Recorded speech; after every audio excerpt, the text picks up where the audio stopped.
Up this motherfucker.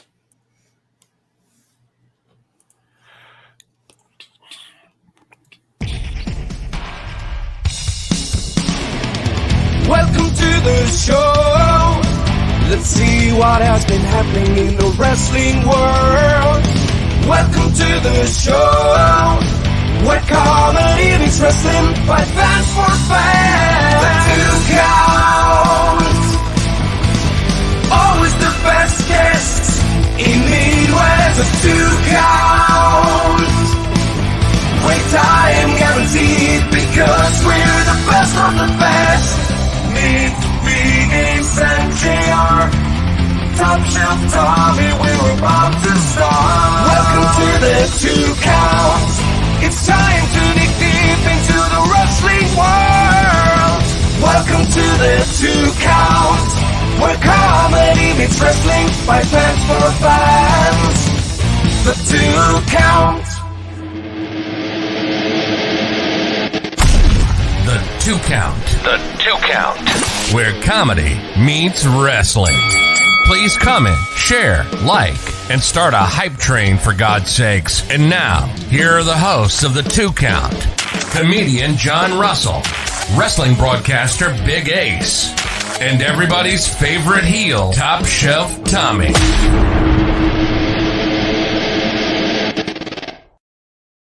Happy Tuesday, everybody. We are happy that you are here with us. And if you're watching back on YouTube on the replay, hello, whatever time and place you're watching. Or live on YouTube. We are live on YouTube as well. Yeah, but I say that those people that are live already know they're watching live. Okay, you guys are going to have to probably do some stuff because I got to edit this thing for the... we were going to plan on doing some stuff. Anyway. My computer's really slow. You know why? Well, your we just figured it was your computer. Too much porn downloaded back in the day. You know what I mean? Hard problems. It's hard to stream and also edit a video at the same time. Yeah, good. Well, anyway. You're a real trooper, Ace, and we appreciate you. This is the nicest thing I'll say to you all year. Go on, so I don't think that's true. They'll say something nice in a few weeks. Go. Ace is just already done with me. Fuck you, Tom. Right, he's busy. He's busy. Let's talk. So, Tom, your second Hall of Fame weekend. Did you have as much fun as you did the first time? I think I had some. I think I actually had more fun. Just knowing more of the wrestlers involved. I'm sorry, what? I just said Clint because there's Clint. Clint came in and made a comment, so I popped it up and I just said Clint. You don't have to, just because I make some noise doesn't mean you have to stop and go, oh my God. It's not. I thought you were dying on me. I thought you were dying on me. I thought that was your death sound. No. Anyhow, yeah, no, it was great.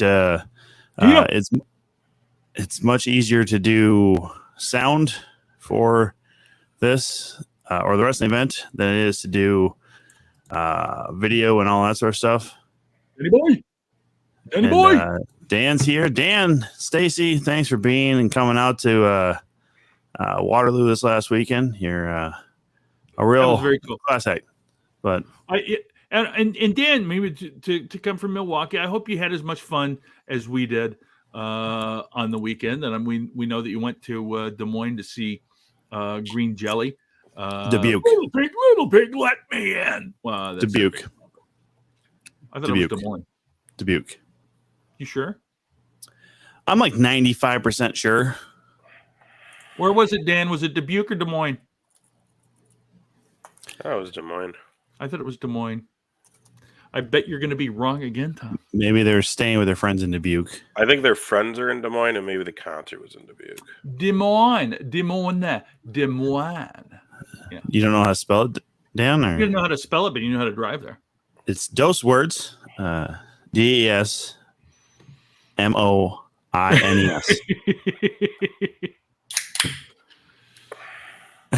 Look at Luke Raven.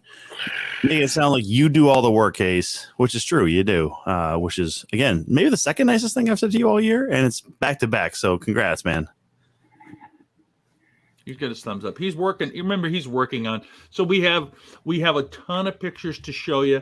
For those of you that were there, again, you likely have your own pictures, but we have some great pictures of us with some of the inductees, some of the stuff that was going on that we were involved in. Overall, I thought it was a fantastic weekend, just as much. And like you said, Tom, it was much easier and much less stressful. Alice is here. It was much easier and much less stressful when we were only running the sound versus trying to make do the video. I should say this. It's easier on maybe you and I, JR, but it did not come as easy for our good friend Ace here because of some technical difficulties and just a little bit of hassle with the board. But you know what? We still made it through the weekend fine. We got asked to do it again next year. So here's the deal. If we would have just had like an extra 45 minutes to the setup time, we would have been fine. Yeah, that's true. That is true. And now I would have been fine. Yeah, I would have been fine. But yeah, no, to take photos of all of these run sheets as far as whose music is what now. Because oh man, I really do hate chasing down people and asking about music right off the bat. But shout out to Attila Khan, by the way, man. Only person to come over to us and tell us his music in advance. So quite a dude, quite a professional. Also a hell of an artist, by the way. Yeah, I didn't realize that until the Fan Fest when he was showing those fantastic prints and all that, right? Yeah, but yeah, he has a lot of classic. Yeah, that was fun. That was fun. When Clint, the Judas, when Ace played Judas, I told him, I said, "Be careful. Some of these hicks are going to think that Jericho's here." It would have been hilarious if they did. Would have been hilarious. You can only fool so many hicks in one weekend, which that would have fooled all of those motherfuckers in Des Moines.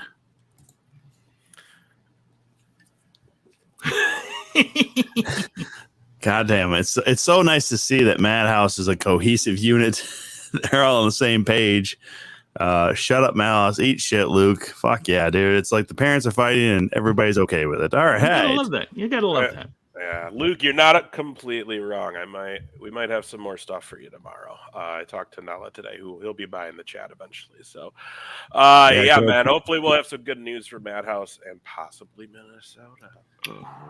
Which, speaking of, let's dive right. Well, hang on. Let's get back to the weekend, then we'll dive into some other stuff. We do have our good friend Arjun Singh coming through tonight. He's busy training people, guys. He's a personal trainer, making people look their best. Probably something the three of us need to do with him. So he had some clients, but he'll be here soon, and we're gonna get into it, chop it up with Arjun. But like these boys are saying, we had a great weekend. You said Clint's here, so let me get that one up first.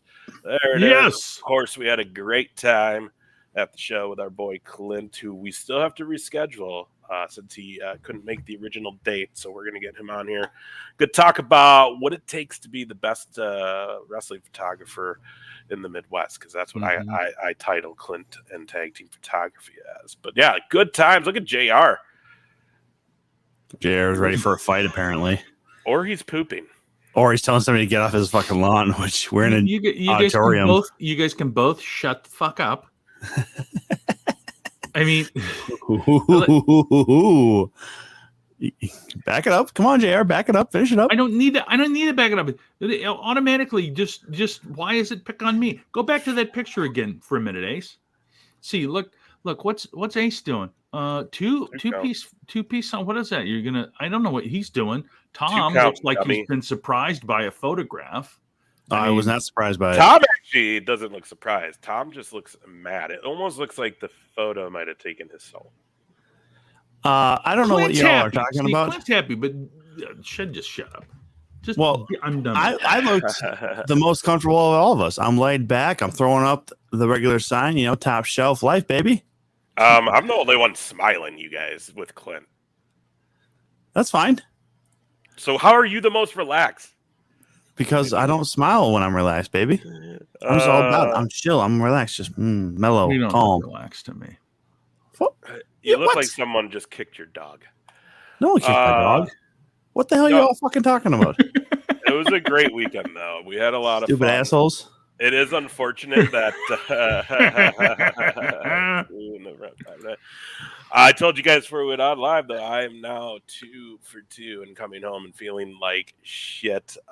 Sunday night, I had a cold come on, and it's kicking my butt right now. So here's the thing. You got to quit licking the mat. I didn't even go near the ring this weekend. This is the first time I haven't even been near the ring in a long time. If you would just once stop licking that mat, you'd be fine. I don't know. But one thing I did get to do this weekend, boys, and you were there, is Wes and I were able to do a live Briscoe and Big A show. Of course, you guys did the podcast collective, which was all kind of fun. Leave it to the 2 count to be the only one with the gimmicks at the table, hawking our logo. No one else doing it, but some great podcasts up there with us.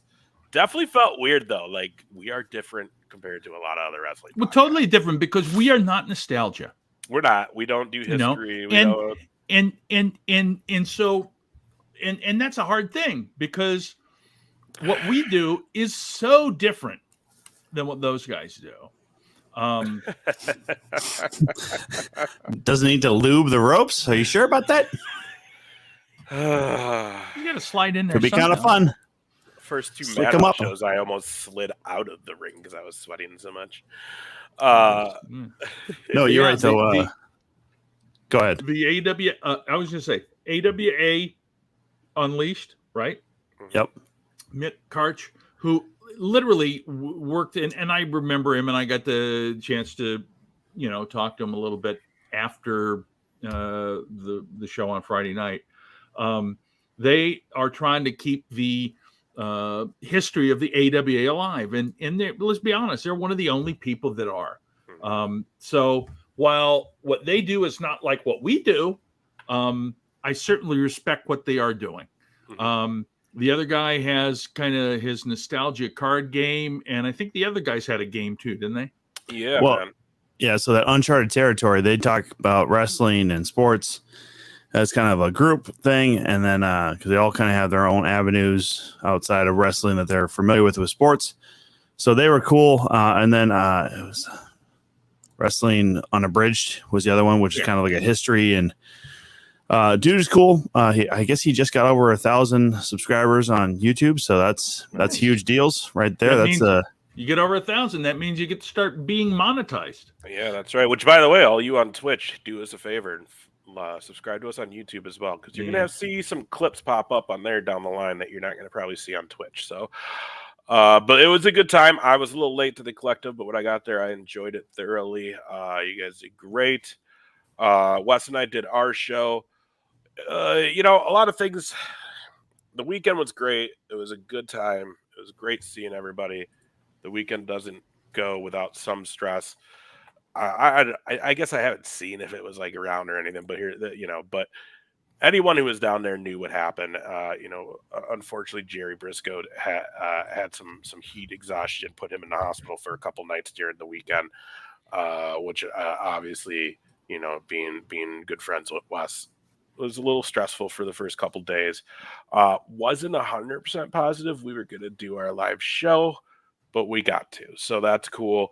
Another cool thing is we kind of had an idea of what we were going to be doing and who we were going to be doing it with, and that got flipped once we showed up. Turns out WWE gave strict permission to John Bradshaw Layfield that he can do Wes and I's show. So that also is kind of what kind of fuck world do we live in, bro, where people that thing I'm involved with is getting special permission by WWE.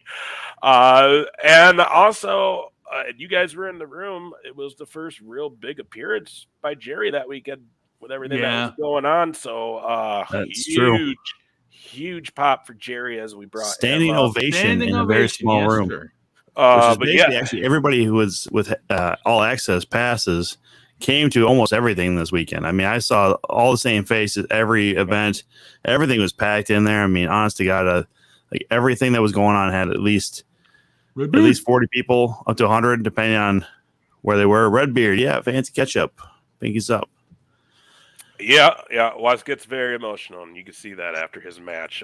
This was us getting ready for the show, or kicking off the show.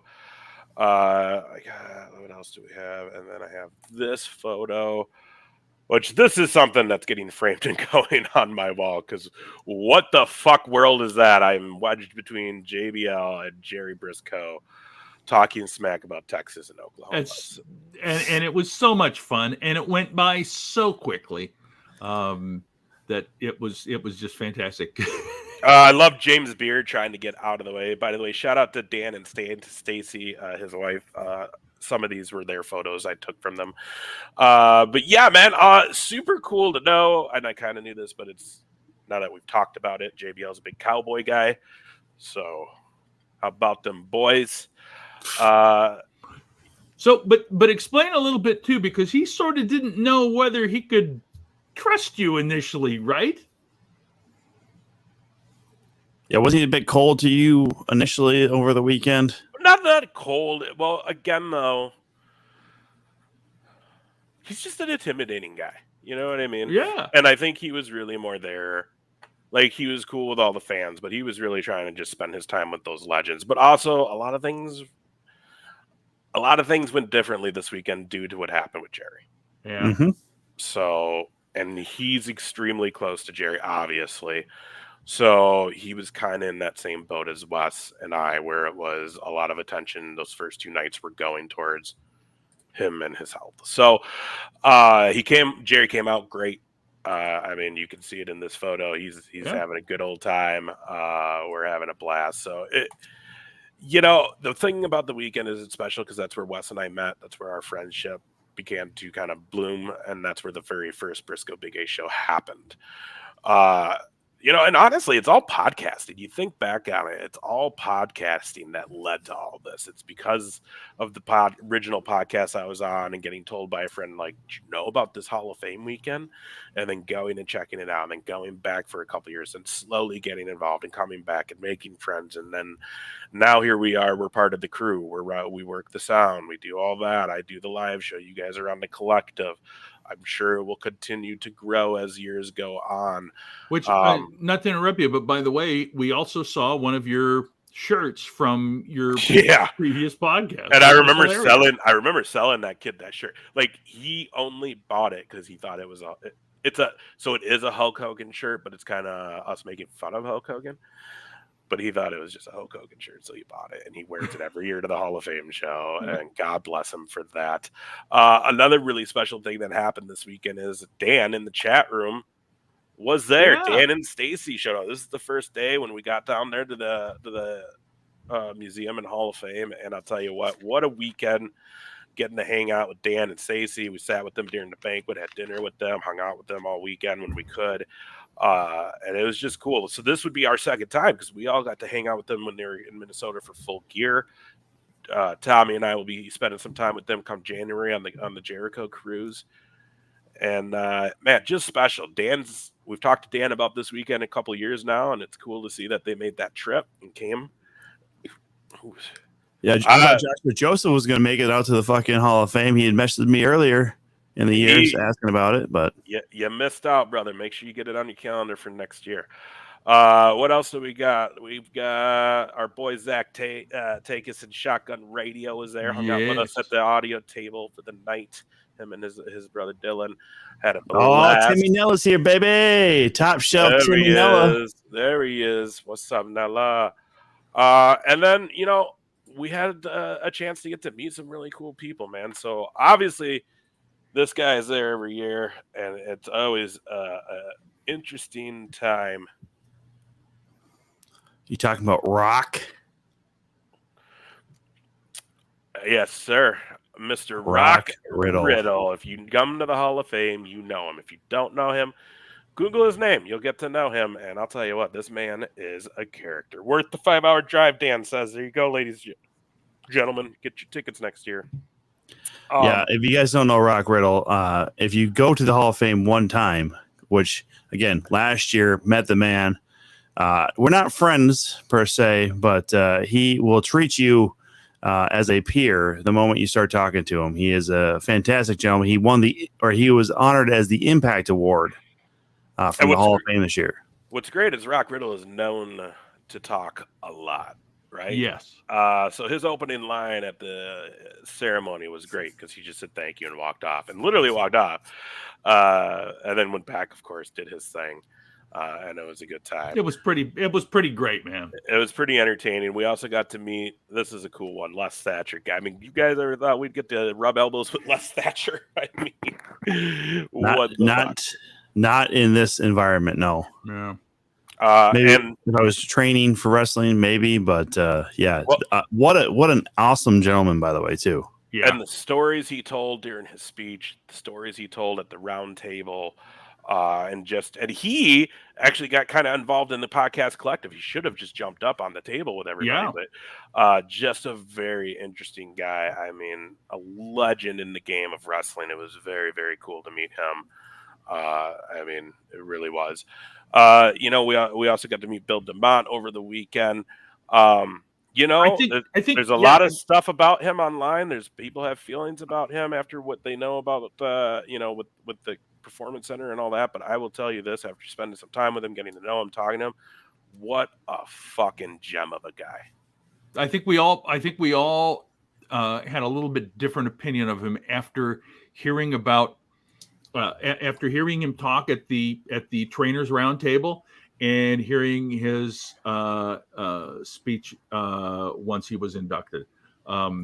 He seems to me like an absolute class act. Just a great guy. I got to email him this week, but we're going to get some info. He does have a foundation that's set up. It fights drunk driving, and it pushes for stronger penalties against offenders in drunk driving, as his daughter was killed by a drunk driver, and he kind of told that story in his speech. But man, what a great guy. Just an awesome dude. We might even try to get him on the show here.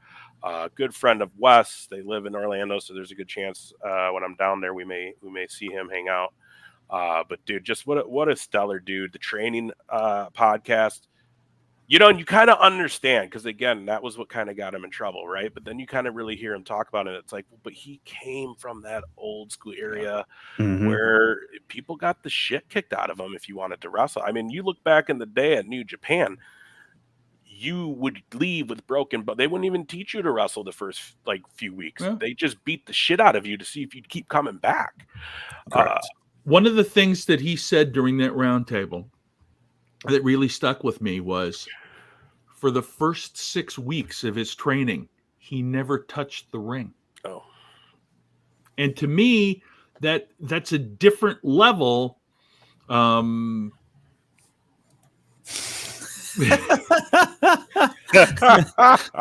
nicest dude in wrestling broke her ankle day one. All right. Well, when you got to get stretched. You got to get stretched, right? I mean, you might have had it apparently, Mouse. Might have had it. I don't know. Jerry, you're saying though, as far as old school and the 6 weeks.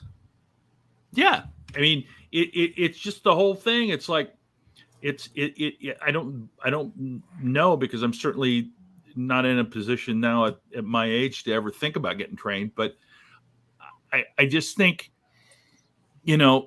that's not the way that it's done now. And one of the things he said was, back then you did it because you wanted to, and a lot of that stuff that happened was to see if you were going to stick. And he said now he has to ask the new people that are coming in that are not really interested in wrestling. And we talked about this with some of these collegiate athletes, the NIL program that WWE has. If you weren't being paid to be here, would you still be here? Mm-hmm.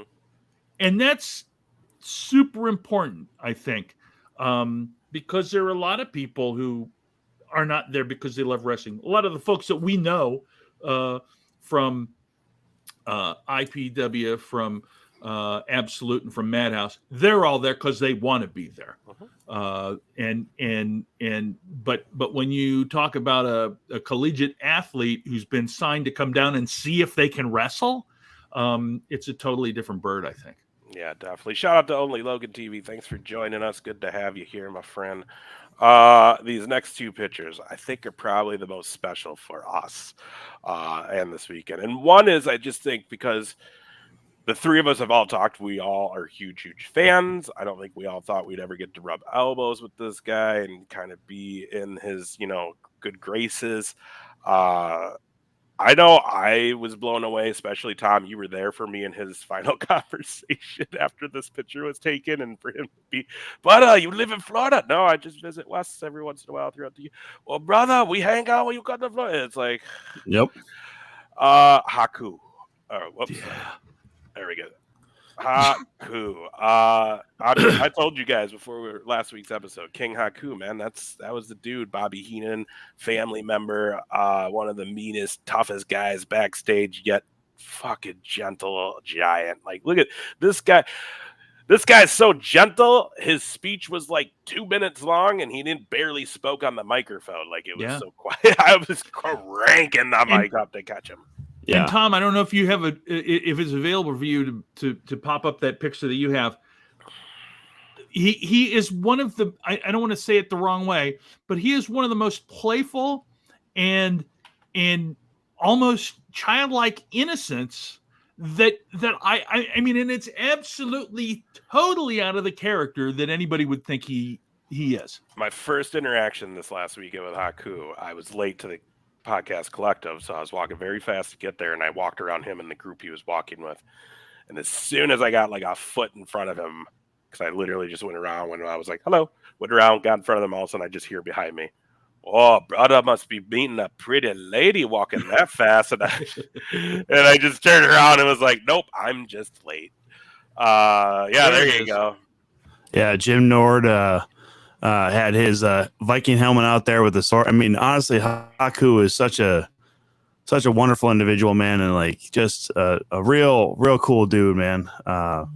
So that was pretty damn special right there. Yeah, I mean, just Dan,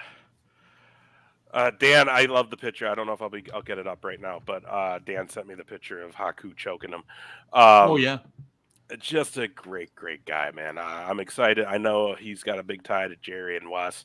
So when I go down there for some stuff later this year, we'll probably this freaking cameras. Or actually, it's my computer. We'll hopefully see him again. And then this last picture. You already kind of saw it, but this is just a great story. So during the podcast collective, we had our big round red wooden sign that my nephew made for us. It says 2 count, and Boris Malenko is being inducted, and on his behalf, Joe Malenko, his son, was there to accept. Also, the brother of Dean Malenko. Just another legendary wrestling family. And I'll tell you what, we didn't know this at the time, but Joe Malenko likes to have a good fucking time. He is a character extreme, man. Honestly, like he is super witty. He's sharp. He's not afraid to just dig in and roast you too. I mean, he literally has like a comic mind, in my opinion. I don't know how JR feels about that, but this guy has. 100%. Like, he's firing, dude. Like he is 100%. Fantastic to hang out with. So one of the most naturally funny people I think I've ever met too. Yeah. So the story is, we had the sign. They had the sign up there, and he talks to us after the podcast collective, and he goes, "Man, I thought for a minute there you guys were my favorite show," and we were like, "Huh?" And he's like, "Yeah." And then I realized that I misread your sign. I thought it said 2 cunts, not 2 count. And I was like, "Hell yeah!" So and then he had already given us a new tagline. It was, "We're dripping wet with content." So we got our picture with Mr. Joe Malenko. We actually changed if you look closely on our poster there, it's the 4 cunts. With the 4 of us, and we owe 10% of anything we make off of that to Joe Malenko. We promised we'd give that to him. Sure. We're gonna do our damnedest to get Joe on here so you guys can really experience just how amazing and funny this guy is. And it was just the running joke all weekend for us, and it was beautiful. So here he is with his dad's induction award next to a 4 cunts poster. So to say we had a good time is an understatement. We had a really good time. We're excited to go back next year. Well, and then to top it all off too, to give a little credence to this whole crazy internet wrestling community as far as being podcasters and all this other stuff. I mean, Conrad Thompson was inducted this weekend, and Bruce Pritchard gave an excellent induction speech for Conrad, probably 3 times longer than Conrad's actual speech, which seems on point for Bruce Pritchard. But and then huge shout out to Cole Cabana, by the way, too, letting us to. We just put it up as like, hey, we're stopping in. We're getting the sound ready for his podcast. We had the sign up on the table. He's like, yeah, you guys can leave it there. And it was okay with us having 2 count labeled or branded water on the table as well. I mean, you couldn't ask for a nicer guy either. So, and here's the deal: we've always known Colt's been a great guy, but man, just every time we see him and talk to him more, I think it's better with age, man. Like every time, it's just more and more. With that, man, like it's just incredible what he's willing to do for other people, man. Like just a true dude, and he was willing to have Rock Riddle on for a 2nd year in a row, which kind of bummed us out because we need to get this shit downstairs. And Rock just kept talking. I was like, "You gotta be done, dude." Yeah, and then he went down a weird suicide road that even Colt was like, "Huh?" But yeah, and again, that was great. Everything was a good time. A successful Hall of Fame weekend. Thank you to the museum and Becca and Jim and Troy and Travis and Chad and Caroline and James and Nicole and anybody else that I'm not remembering right now that's involved. Everybody, thank you for being so cool with us, showing us a good time. At one point, Chad had to tell me to stop apologizing because he'd be like, "Can you do this?" I'm like, "Oh my God, yeah, let me go do it right now. I'm sorry." Hey, you can stop saying sorry now. And I'm like, sorry. But it was a really good time. So we look forward to going back. There was Mikey, how you doing? There was I don't even know how to approach it because I know you've got it recorded. Well, here's the deal. I was hoping he would be in the chat. Yeah. But here's what we'll do. He doesn't necessarily need to be here to see. Well, first of all, fuck him. I know. So, guys, let's just remind you what happened last year at Hall of Fame. He's at the bar. He's at the bar. Top shelf, baby. He's at the bar. There he is. Big green shirt. Big green shirt. Got him. Got him, Bryce. Come here, you little bitch. Yeah! God damn you. And of course, we had the other kick. We're not going to play that one, but same shirt, by the way.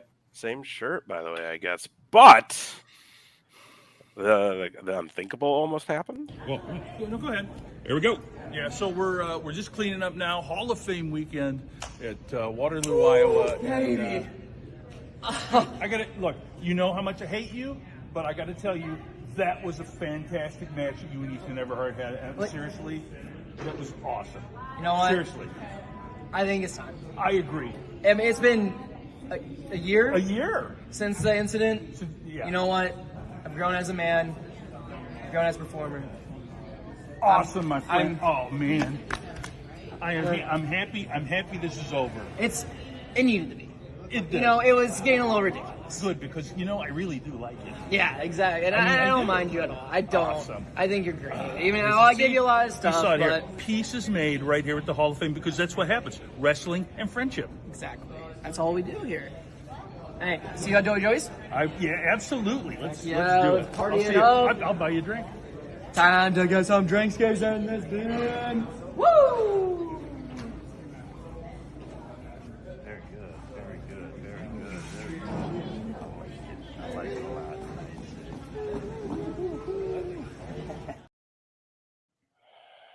I didn't see, of course, the prick. Yeah, you walked away. I saw it. Well, because I was doing our job, and what do you mean? I was doing my job. Tom is a weasel. Tom is not only Tom is a gigantic piece of shit. Well, but let's fast forward now and see what happened at Joey Joe's. You know, this is what we do here in the Lou. We put on bangers, and we have a banger afterwards. Get a few brewskis going. But you know, top shelf life. But you know, JR did say he was gonna get me a drink. Like, He did say that, but he's the corny old man, so. I don't know. I think we put everything past us. I really do. I mean, I hope so for the sake of the show and all the shows. Yes, exactly. I mean, Hey guys, how's it going? there he is. So I don't know if you know that we put everything behind us. Here's a drink. Hey, Nice to see you, my friend. Put it down. Yeah, why don't you guys Hug it out again. Oh yeah, okay. Hug it out again. I mean, I'm getting a big.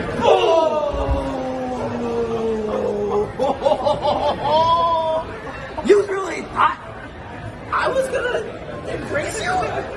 What is it? I'm the golden god. Get your ass. You ain't gonna get nothing, brother. That's not let's get some beer.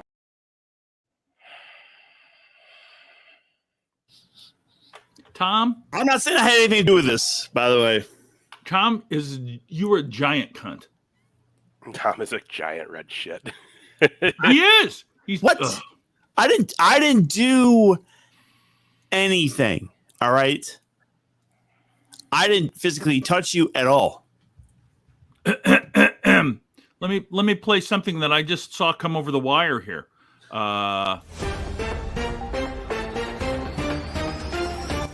Breaking news for any and all professional wrestlers. JR, co-founder of the 2 Count Comedy Meets Wrestling show and the oldest guy on Twitch, is looking for allies in his continuing dispute with Bryce Jordan. Jordan, known to some as the Golden God, claimed to want to put the previous altercations to rest at Hall of Fame weekend in Waterloo, but double-crossed JR and kicked him in the testicles yet again.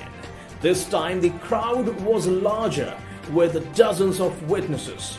JR has indicated payment may include protection, planning, and ultimate revenge once Jordan's testicles are successfully kicked. Any and all professional wrestlers are invited. Apply at kickbrycejordaninthenuts@gmail.com. And in other news, Top Shelf Tommy is now a super douche. More news as it happens.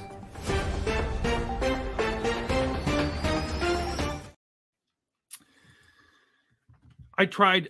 Yeah, Golden Super Frog. douche. Fuck off, you. I tried. Do you have you? Because Ace was out. I tried to get. Go. Hey, Malice, I gotta talk to you. So here's the thing. I know you don't realize, but it's like, so I got hoodwinked again. I got bushwhacked again at the Hall of Fame weekend, and Bryce Jordan, that stinking little, you know Bryce Jordan, the Golden Weasel, right? And so I need your help. I will say this. First of all, it definitely looked like Malice didn't want shit to do with you when you went up to him. I mean, But when you That's said, normally the case. but I don't know if you noticed, when you said Bryce Jordan, he snapped. you got his attention. Yeah. I'm curious to know what the rest of that conversation was like. Well, I'm going to keep it quiet for now. All right. Well, but here's the other thing. Tommy, Malice wasn't the only guy I stumbled upon JR talking to. Oh my God, James Jeffries. Hey, how you doing, man? Good to see you. Good to see you. You're the best, most loved wrestler in Iowa. Well, I appreciate that, man. You are. I need your help. I need your help so bad because you know Bryce Jordan. He's kicked me in the ball not once, not twice, 3 times. I thought we were going to make peace. Kick me in the balls again. 3 times? 3 times. Can you help? You got to help me. You got to help me. I need revenge on Bryce Jordan. Is this? I don't know if you have any allies, to be real honest with you, because I think they all like the idea of them taking out Bryce Jordan, but I don't think they really want to do it for you, JR. I don't give a fuck. Why would I care? As long as Bryce Jordan gets his comeuppance. Well, here's the deal. We Excuse didn't me. see what happened in any of these conversations.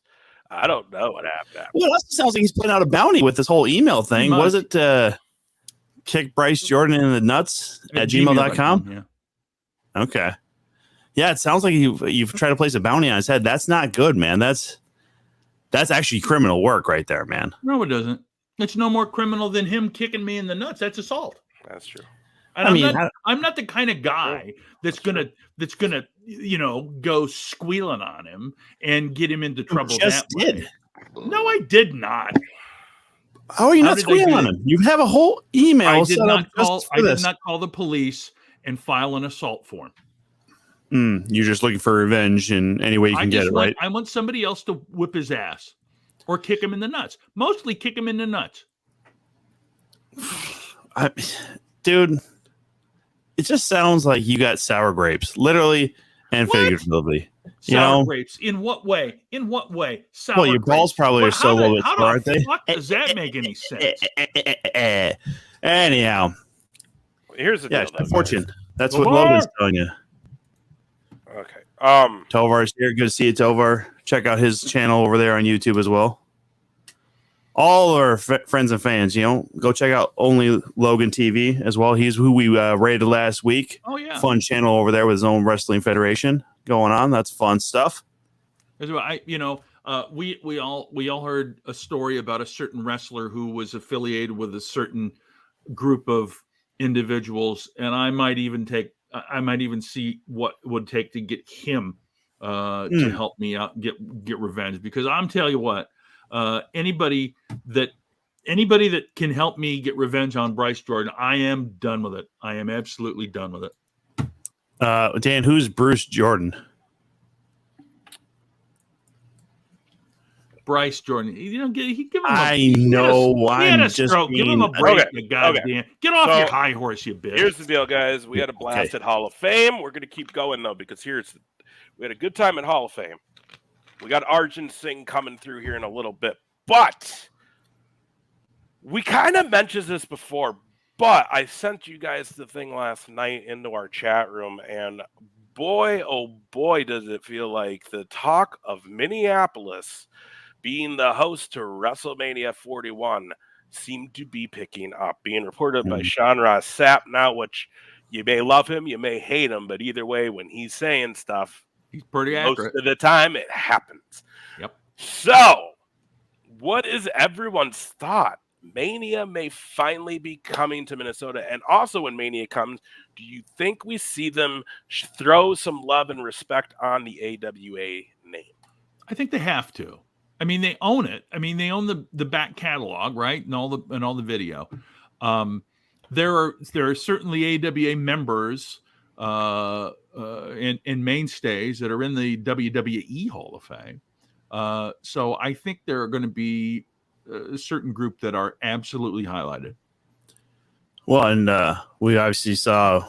I mean, I just really hope that they don't have John Cena's, hustle, loyalty, respect, kind of parody of the AWA logo all plastered all over town. That would be insane. But they'll probably do something, honoring that. I wouldn't be surprised if you maybe see some names from the AWA maybe get honored at WrestleMania 41 with the Hall of Fame that weekend. But I'll be real honest, what are we going to do? Like, as far as we got to do something, we got to throw a big old party if we're going to be, in the host city. I mean, here's the deal, guys. If Mania is coming, if that gets announced, the wheels need to start going for a live 2 count in Minneapolis. And I think it needs to be followed up by a live Nerd D performance. And if we could really work it out, be great to see our friends Madhouse and Absolute work their way up here that week and maybe do some shows. Boy, I'm going to start leaning on some people I might know to see where I can maybe get some venues going and stuff. I mean, I got some friends still every once in a while somewhere around here. So who knows? It might be Northeast Minneapolis. It might be Seven Corners. It might be some old locations downtown. Who knows, man? We might be able to run some stuff here and get something figured out. Okay. I don't have my. Oh, Logan, you know Nerdy? Yeah, he's a show favorite of ours. 2 weeks from today, Nerd D will be on the show. Well, I just seen our special guest pop in, so I'm excited. He's probably fresh out the gym, looking all jacked and shit, ready to go. Oh, yeah. So let's get him on here. Our friends, hopefully your friend. If you're not, get to know him, watch him. You can find all his stuff online. One of the best at it right now. Let's welcome Mr. Arjun Singh to the show, everybody. What's up? That's right. Brother, how's it going? Good, man. Just excited to be part of this and looking forward to my August 12th match. We cannot wait for August 12th. Madhouse returns to Knoxville. You've been to Knoxville, right? You've been down there with us. Yes, I have. That is a fun little venue, man. That crowd gets crazy. Yes. Yeah, we're looking forward to it as well. Obviously, August 12th, big old time there. And also, because we didn't have the opportunity to see you the last show in Newton there. You made an appearance, obviously, but we didn't get to see you in the ring. Y'all healed up? We ready to go? Yes, I am. I'm ready to fire back. Hell yeah. One of the things I was saying, JR, I just wanted to say hi to JR and Tom. I know I talk to Big Ace all the time, but I just wanted to say thank you for having me with you guys. Well, thank you. See, and this is one of the things I was going to mention. When I was down in Knoxville and got to see you wrestle, not only do people love you because of your ability, but they also love you because your personality comes through and you are a class act, and we're very happy to have you with us and be a friend of the show. Thank you so much. Appreciate it. Now, I can't believe JR didn't follow that up with a question for you, but obviously, Arjun, you know about his long running feud with Bryce Jordan. Yes, I do.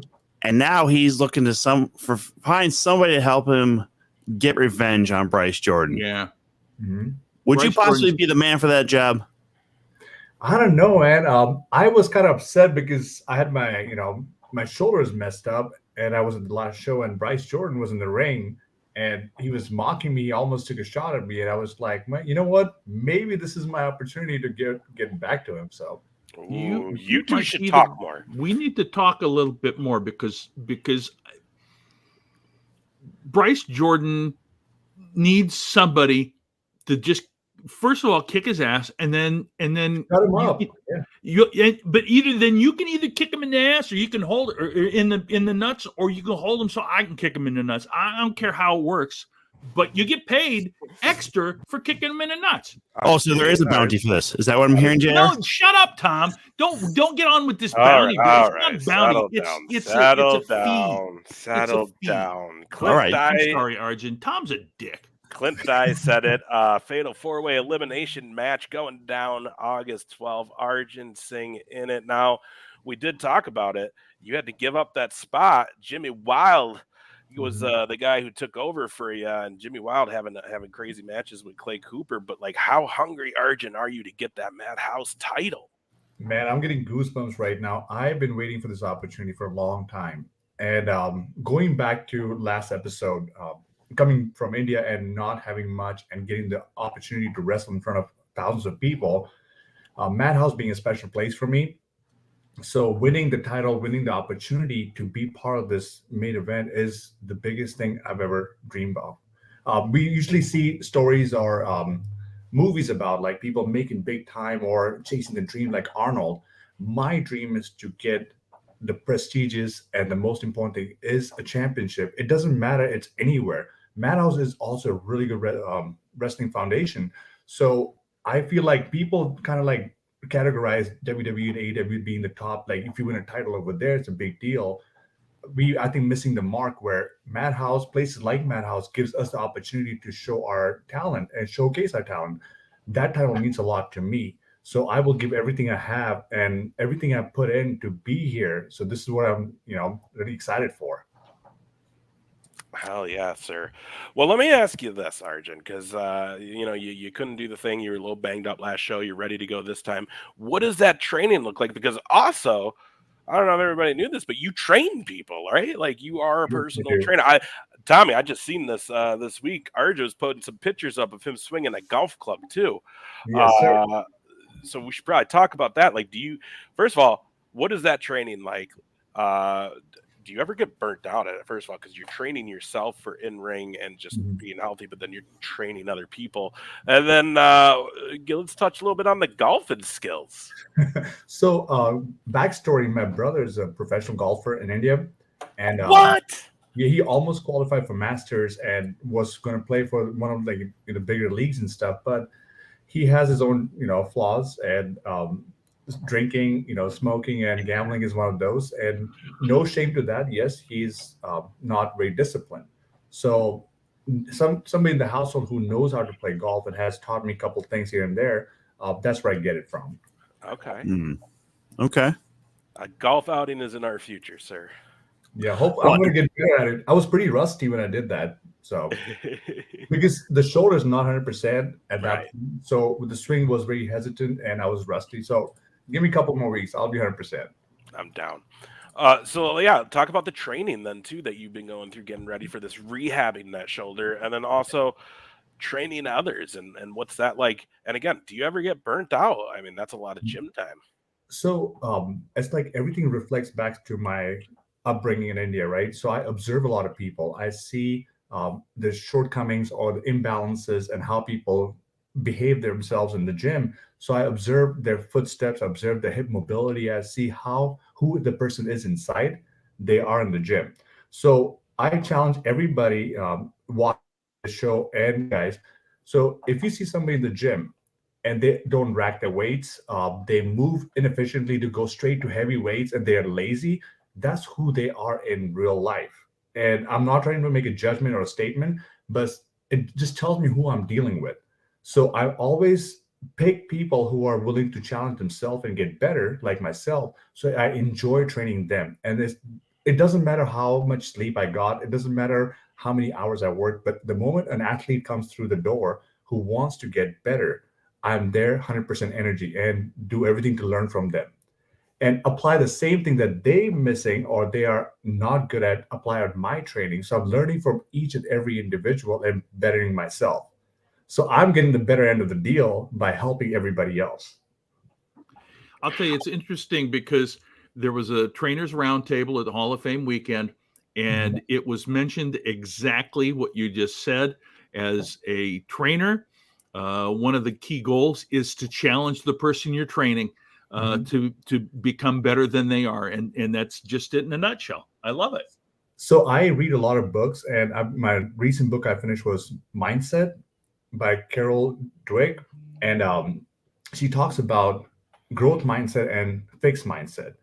Even in wrestling is the same thing. In training, anything we see in life, people who are stuck in the old ways and they don't like challenges, they don't like to grow, and people who are constantly growing. So people who are constantly growing, like Elon Musk or Mark Zuckerberg, or somebody who's a beast when it comes to technology or anything, they are never stopping at one point because for them nothing is good enough. So for me, the training question is a very interesting because I never feel tired. I never feel like this is not my forte because I live, breathe, and that's what I do. Even in the ring, what I learn, I have to apply. How you pivot, how you turn, how you get up, how you condition yourself because you are risking your life and somebody else's life while wrestling them. So it's your responsibility to be in the best conditioning.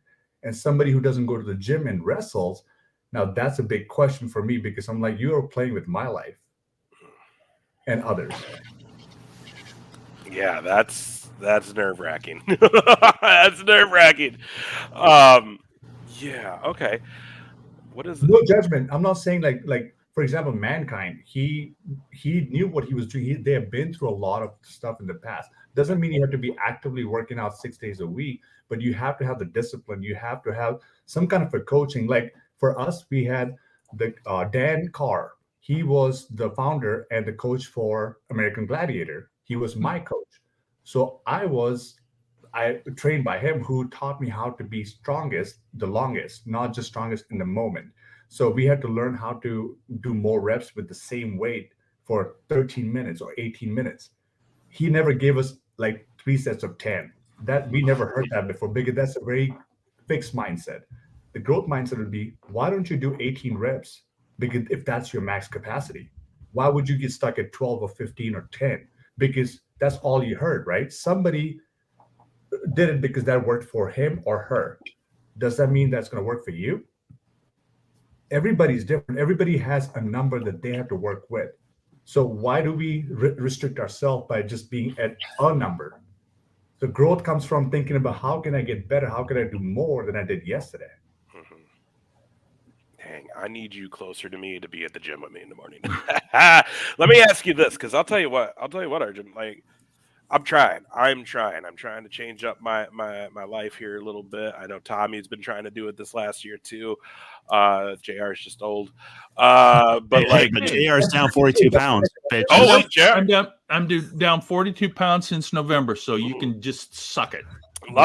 Shut up, I'll Ace. get there. Hey, no, you did not complain about being in as much pain this weekend as you usually would like a year ago. Right. I will say that. I've still got issues, but it's unfortunately it's for some people it's got to go in baby steps, and I'm a baby steps kind of guy, unfortunately. Yeah, that's because I can only do what I can do. Yeah, I'm going to reflect back to the training topic. I'm going to add something to it. Yeah. So when we were training with Dan in Florida at Dudley Boys School, he's taught us something really unique that you don't hear nowadays people talk about or ever have experienced it. You have to break a threshold every time you hit your max. That means you have to find a new threshold every time. Everybody has a different capacity. We got to work on lung capacity, your mindset, your mental toughness. So you got to find the barrier that you can break that.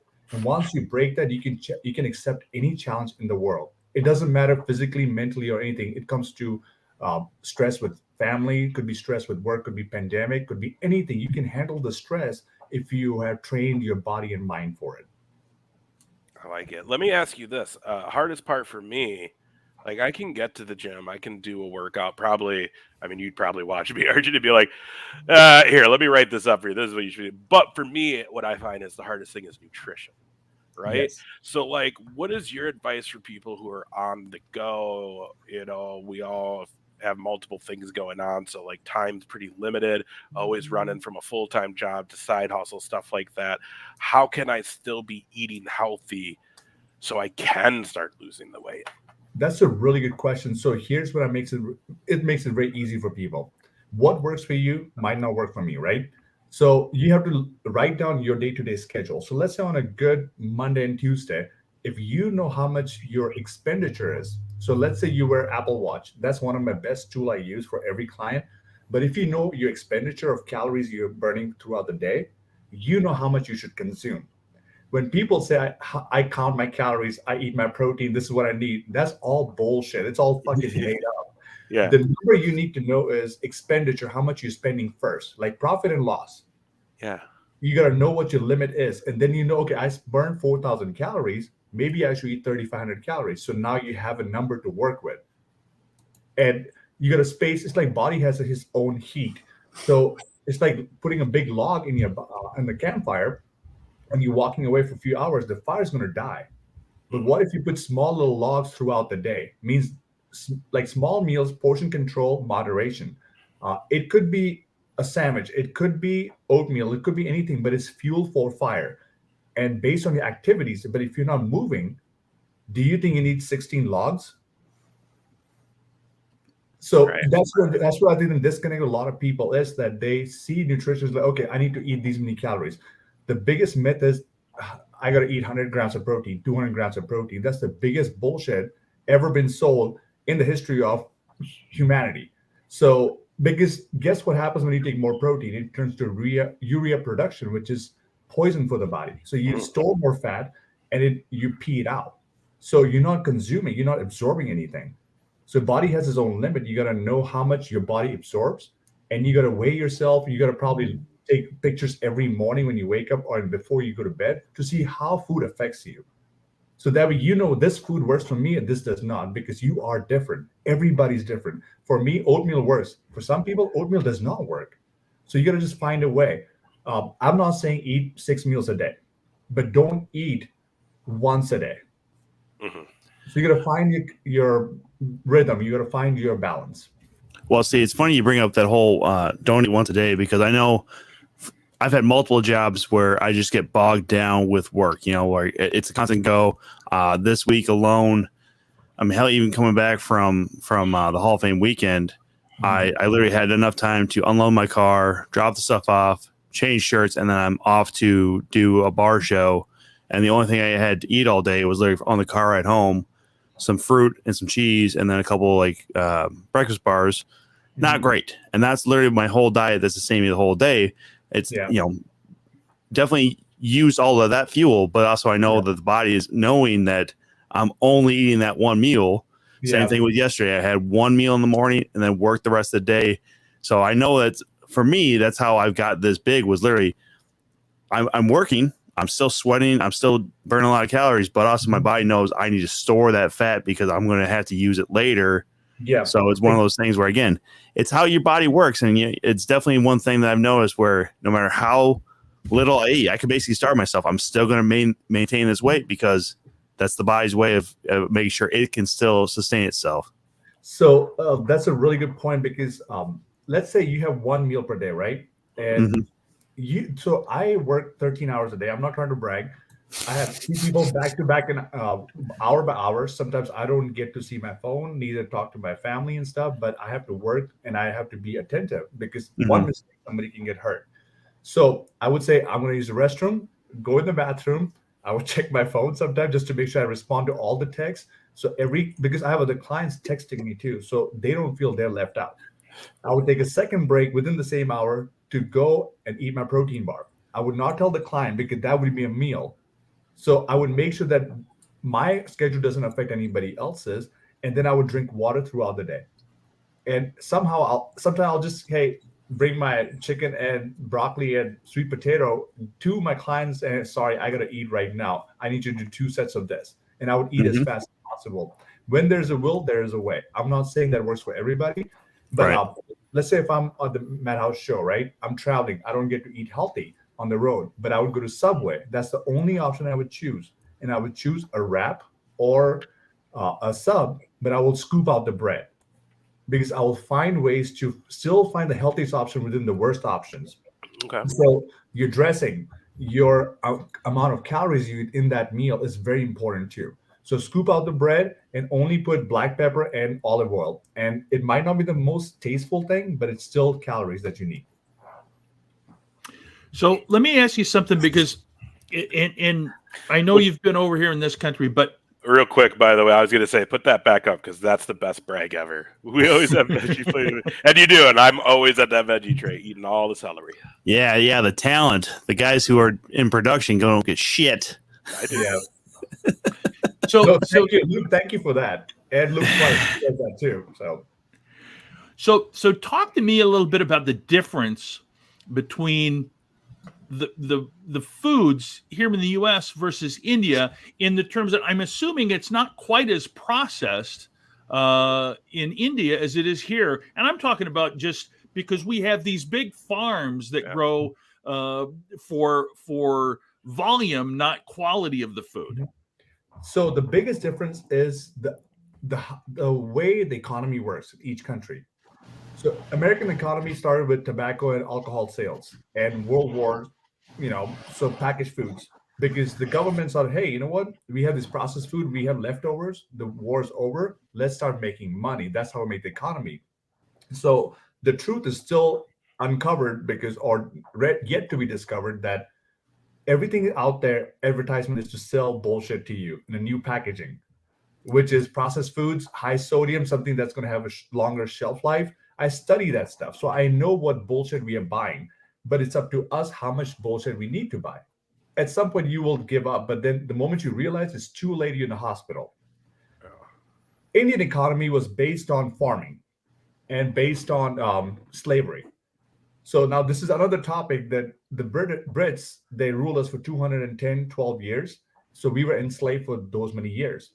But what we did was we learned how they construct the houses, building, how they grew the economy and stuff. So it wasn't based on alcohol or drugs, because Indians don't usually do much alcohol consumption, because that's not how it started. But now the trend has changed. Now there's more obesity in India than any other country because the population and processed foods, because everything is changing. Because people want convenience, fast. People are busier than ever.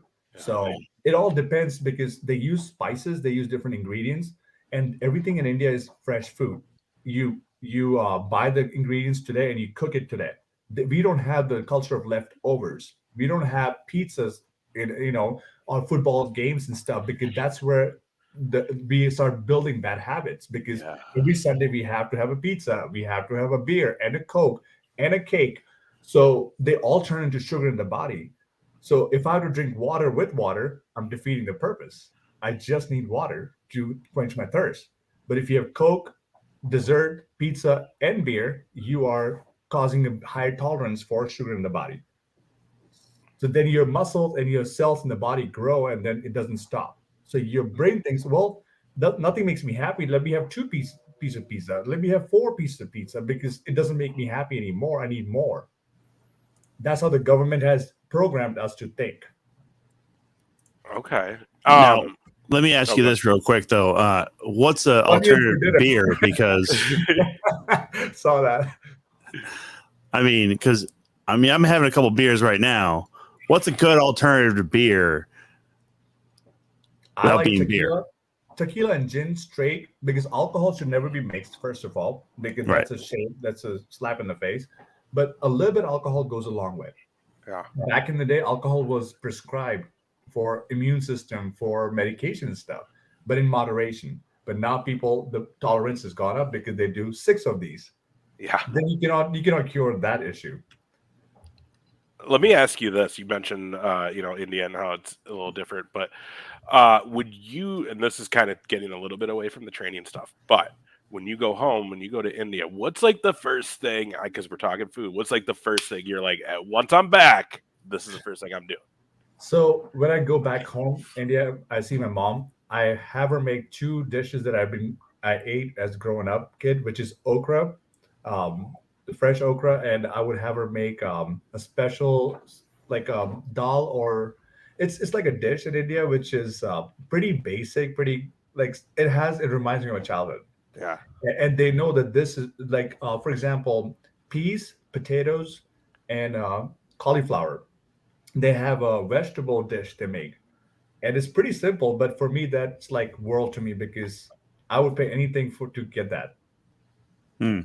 Because you never felt like bloated, you never felt full. You felt happy because you knew there was good nutrients in your body, and it wasn't processed. So, what was that recipe again? Peas, potatoes, and cauliflower. Yeah. Huh. That sounds exactly like every basic Swedish meal I ever had growing up, man. I don't know what the hell you're okay, go ahead, Ace. I was just gonna, speaking of India, so when's the next time you get to go home and visit? I'm planning in September, first week, and that's my goal because there's a couple of things. I've been talks about shows or making appearances and stuff. So I'm in talks with Kali. Kali wants me to come back for 6 months. I said I cannot do 6 months because I have a family and business to run over here. Yeah. But yeah, that's something I truly enjoy is going back and giving back and not asking anything in return because, as I said, my goal is not to get a huge contract. If things happen, it happens. But AEW, WWE, it's a perception. It's an illusion. And going back to, have you ever seen? So this is where it gets very interesting. Rocky versus Drago in America versus Russia. Hiroshima, Nagasaki, America versus Japan. Have you seen a war or anything about India versus America? No. Right? So it's nothing to be sold.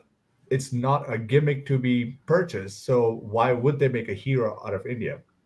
Right? Right. The reality is these companies, they don't think they can make money. Now that's the fixed mindset. The growth mindset would be, let's make India the best wrestling promotion, the companies out there within India because they would appreciate the talent more. Over here, like let's just be honest, how Kali started and how he finished, 2 different ball games. Yeah. Right. See how Jinder Mahal or anybody out there, it's like yes, they want that gimmick, they want that personality, but do you think they will get that opportunity or the recognition like Roman Reigns or AJ Styles would? No, because that's not their local hero. That's not the national hero. So why would they? Right? But that's their fixed mindset that what if that changed? Somebody like me could change that, but I'm I'm a little ahead of my game or in knowing where to stop and when to go. But it might take 25 to 30 years for a hero to be born in India. And I'm just going to be very honest because that's the reality of it. We don't have Rocky versus Drago movies in India, America versus India. So why would they make a hero? Right? Yeah. Right. But that's the fixed mindset. So we cannot change that. So that is a very good question, though, too. Even with the mindset of the business and where we kind of come from, we've seen certain individuals kind of fight against that foreign heel aspect. Like one being like Mustafa Ali. He's refused to kind of play that foreign entity coming in to invade America. Yeah. Obviously, you're being originally from India and wrestling here in the States. How do you really kind of not even navigate those waters, but how do you perceive that as far as from the audience and stuff? Because we've seen it different ways here with the mainstreams, but Madhouse everybody seems to love you, which is fantastic, and I appreciate that. But how do you see all that kind of moving forward and stuff too? The beauty about Madhouse is that's one of the only promotions in the world, I would say, is unique because it doesn't categorize. It doesn't make it gimmicky. Yes, there's gimmick in wrestling and stuff, but it doesn't make it. They don't take the fun out of wrestling. They don't make it like, oh, you got to act certain way, you got to have an accent, or you got to act certain way. No, they give you the liberty to be you, so people can connect with the real you. Because guess what? They will see you outside, they will see you on social media, and you act different. They disconnect. So Mustafa Ali, I hate to say that, but who he is on social media and in person and on wrestling, 3 different people, I cannot connect. So people are smart. The wrestling fans are really smart. And I think wrestling industry doesn't understand that. And that's why there's a dip in following and dip in viewership and the new pike, because wrestling is ran by celebrities right now. Yeah. So it's a slap in the face that you wrestle all your life to be a mid card where a celebrity has everything handed to them and they top the match and they make a main event. How fucking lame is that? Yeah. Well, let me tell you, coming from comedy, we understand how that goes, though, as well. And on the other end, John Cena and The Rock, they are just the muscle head dummies on Hollywood scene. So let me ask you, Black Adam failed big time. Yeah. So a wrestler never made it big. Let's just be honest. He cannot hold a movie by himself because he had to be a sidekick, or he needed Kevin Hart to run a movie, right? So let's look at the reality of it. A wrestler will never make it to Hollywood, but Hollywood makes it to wrestling all the time. What fucking world do we live in right now? Yeah, very much so. Yeah, it is not all the the time. A funny comparison. Well, and I'm assuming too that one of the things is we're talking about this is with a lot of these other promotions, you kind of have to fight that stereotype. And are you in a position with your career at this point where you can say, you know what, I'm not doing that? Yeah. Well, I honestly, when I first wrestled, people said, hey, let's strap a bomb around your waist. Let's Allahu Akbar or something. I'm like, but I am not Muslim. I'm not Middle Eastern. I've never been, I don't understand. They're like, well, we'll have you wear a turban. I'm like, okay, but how does that affect me? Change your name, do this, do that. I'm like, you got to dance a little bit. You got to do this. I'm going to be me. Right. The real, because India has so many cultures, like we talked about last time. There's so many dialects, so many languages. By the time you discover and understand all these things, it will be 25 years to build a story, build a culture or something. And highest number of viewership in the world of wrestling is India.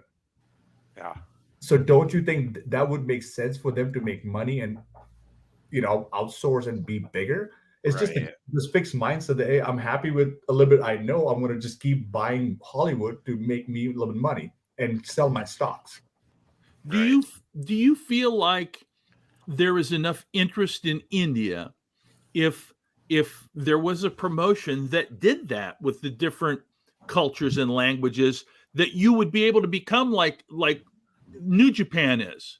Absolutely. There's a lot of potential. It's just they don't have guidance. They don't have direction. That's where I come in picture, because I'm the one who navigates them, because I don't see why somebody should not do better.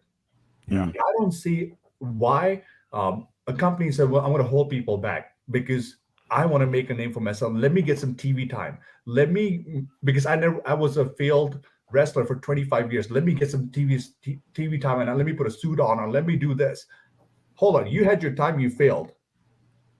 And now you're trying to hog on the TV screen, making it look even more stupid and giving fake punches. Give me a fucking break. Right. And the talent is in front of you, fucking scratching the head that you're wasting their time. So how selfish can you be that you think you're the fucking God's gift and you want to hog on TV because you are kissing some manager's ass or a director's ass to be part of that screenplay? Yeah, and like you said, fans are a lot smarter now. I know we were down at Hall of Fame weekend, and I know Les Thatcher talked about how I hate when I hear fans are smart because they don't know anything. But like fans are smart enough to catch on to though how genuine the product is they're watching. They may not know the behind the scenes, they know it's determined the ending, but fans are smart enough to know, is this just somebody going crazy, or is this like and I think Thatcher himself this weekend said it too. The bloodline he used as an example, and that was a great storyline because it came off genuine. So like for you, how do you make sure you're connecting genuinely with that crowd when you're out there? So when I walk through the curtain, I just know one thing. I used to worry about what people thought. I have to play the character, I have to be Indian somehow or do something Indian. I'm like, no, I'm going to cut the best promo out there. In fact, I am the best person on the mic in today's world who can run circles around MJF, CM Punk, and anybody you can call, Roman Reigns, anybody, Paul Heyman, I can fucking school him. Yeah. Because there has never been a guy like me in the industry who knows more than they do, who understands the business than they do internationally, because they are in a fixed mindset. I come from nothing. And I can show them that this is because the mediocrity is so fucking common that I fucking automatically shine. And I don't need a platform to show that, because if somebody gives me a mic, I'll fucking school them. But it's just about how much am I pissed off? How much can a storyline can mean to me? And I can make any. You look at any match I had, I made the other person look really good. There's a reason for it, because I have the understanding of where the camera is. And I'll give you a good example. And I'm not trying to shit on anybody. There was a post a company made, a big company recently. And they missed the biggest mark is the reaction of one of the best wrestlers to what's behind them, right? So WWE, this is where they make their money, is like the camera angles, how they capture what's happening, how it's a shock to them. Because the shock is you get your reaction, right? Holy shit, I didn't expect that. That's wrestling. But when you see somebody's right next to you and you're just like, oh, by the way, you're here. Oh, let me throw a punch. How fucking fake is that? And you just sold the business to the Hollywood star. So are we to be blame ourselves that we let it go? Or and those are the people who would critique other people that, hey, you did this wrong. But look at their fucking punches. Look at their camera angles. Can you watch yourself and say, hey, this does not look right? You missed the mark. You missed the fucking $1 million shot. So I think we hold ourselves back, and we, as wrestling industry, we say, like, you know what? We have lowered our standards so much that we still fucking talk about Ric Flair. We still think about Hitman. We should be progressing. There should be 16 other Hitmans or Bret Harts out there, but there's not one. CM Punk has devalued himself by saying he's the best. If you got to be the best, you're going to continue being the best, not live in the past. Yeah. Well, what's great too, though, Arjun, is like you said, you have an international perspective on this. You're coming from, you don't need to do what like most people here on stateside, it's WWE or AEW. That's, you make it there, you've made it. The fact that you're like, no, I'm successful because I am in the business. I'm working with good companies that are letting me do what I want to do, and I can represent myself. And if I reach, a higher level with these companies, that stuff doesn't matter, because it's all entertainment. Then it's TV, it's viewers, it's ratings. Where the independent side of things, which, by the way, IWTV.com, Madhouse Wrestling, watch all of our shows, is wrestling. Yeah. And that's amazing. I love that about you, brother. So I'll share a story with you, like a very interesting. Back in high school, my mom she applied for this quota. Right, we were lower caste, so we got a quota. We got a boarding school admission for 2 years, free admission, where everybody in the school was Muslim, and we were the 1% who were Hindus, which is within India. There's a caste system, and we were the lowest caste. So we were set up there. Mom's like, you know what? This is gonna make you strong. You're gonna be bullied. You're gonna be put in situations that you don't want to be. You will be uncomfortable. But this is a good thing because we get free education. There's nothing better than that. So make the most of it. We don't have money, but you will do your best. So we went there, and I have a twin brother who we both loved ping pong, and it was new to us. Kids were playing in the dorm room, and I picked up the paddle one time, and I said, I want to play. And the guy's like, do you know how to play? And I'm like, you know what? If you can teach me, I'll play good. I have this idea I can play.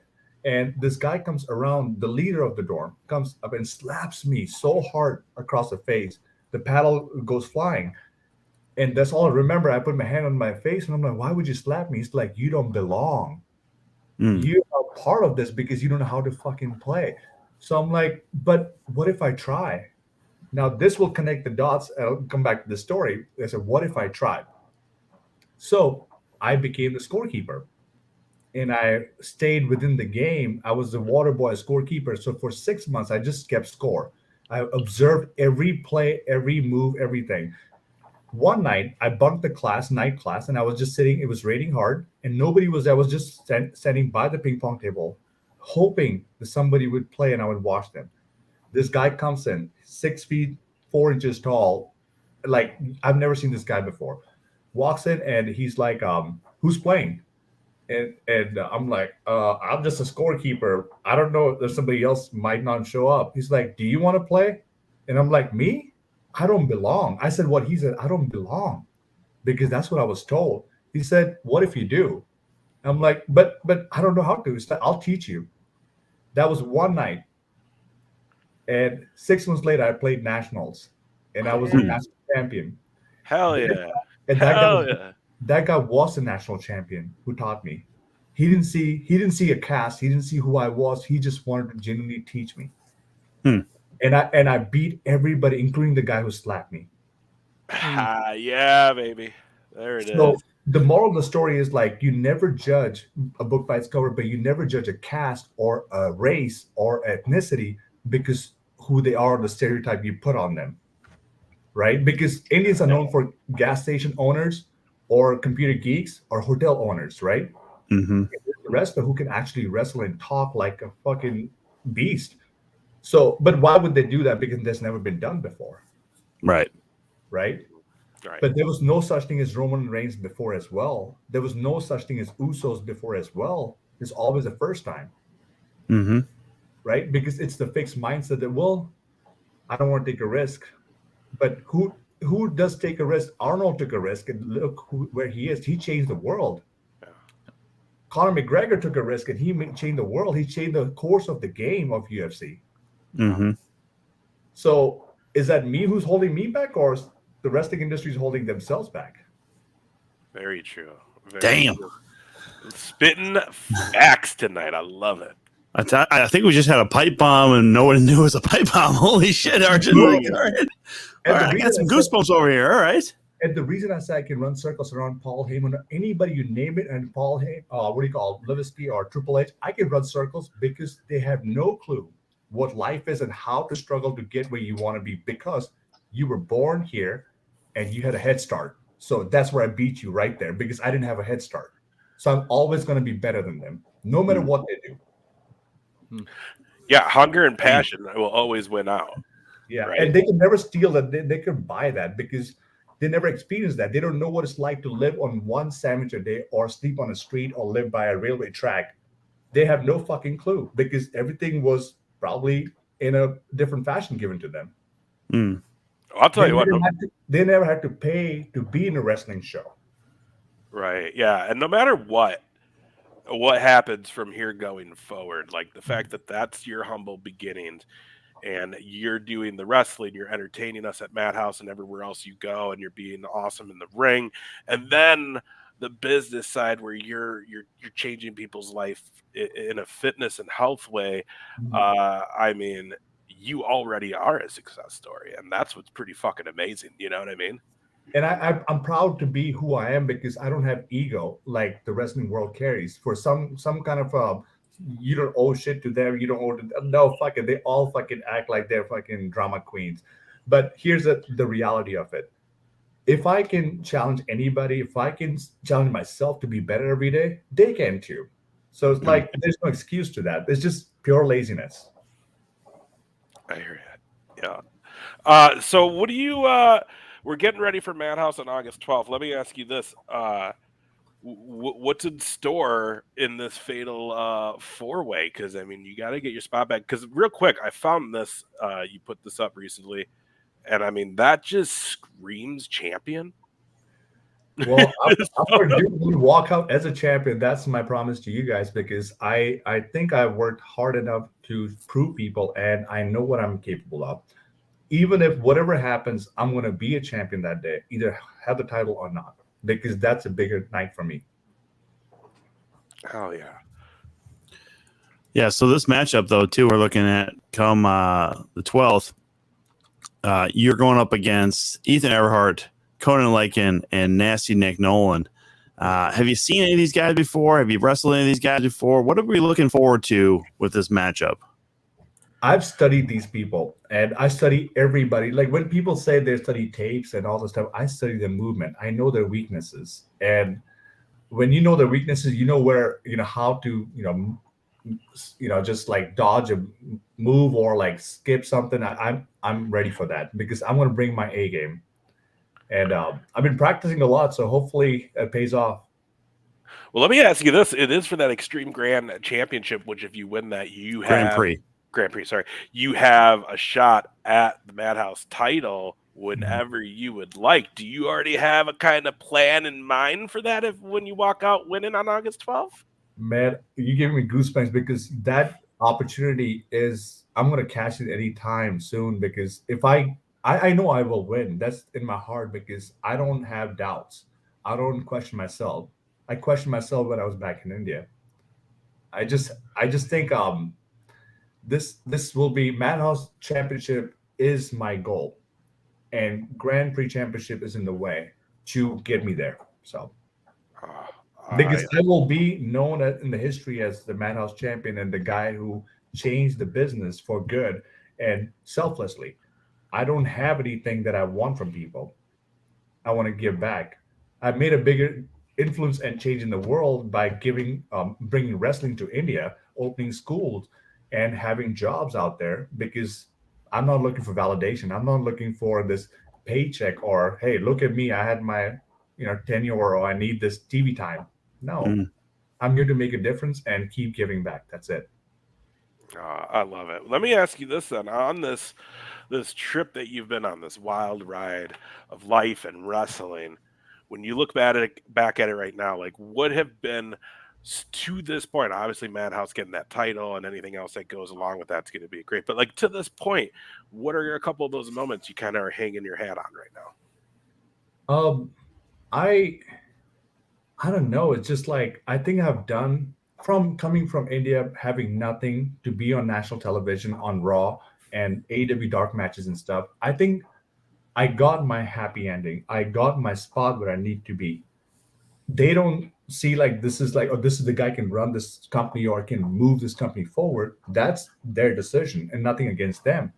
But I think for people who want like, Arnold making the Mr. Olympia and stuff, that's not my story. My life is not about winning or failing. It's about attempts and giving my 100%.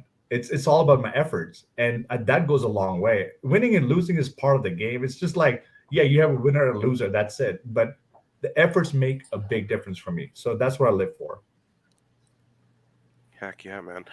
Let me ask you this: have you had some pretty cool stellar fan interactions? Because I mean, especially when you go back to India, because we've always heard about how, when Kali's, back in India, he's I mean, he's the guy. He's Yeah. huge. Everybody loves him, and I mean, correct me if I'm wrong. I mean, he's involved in everything over there: wrestling, entertainment, business, politics, maybe even, right? Am I right Yeah. on that? I mean, this dude is like, everyone loves him. So for you, when you go back to India and people are like, man, we saw you on Raw, we saw you on Dark, we seen you on IWTV or on YouTube, and you're kicking it.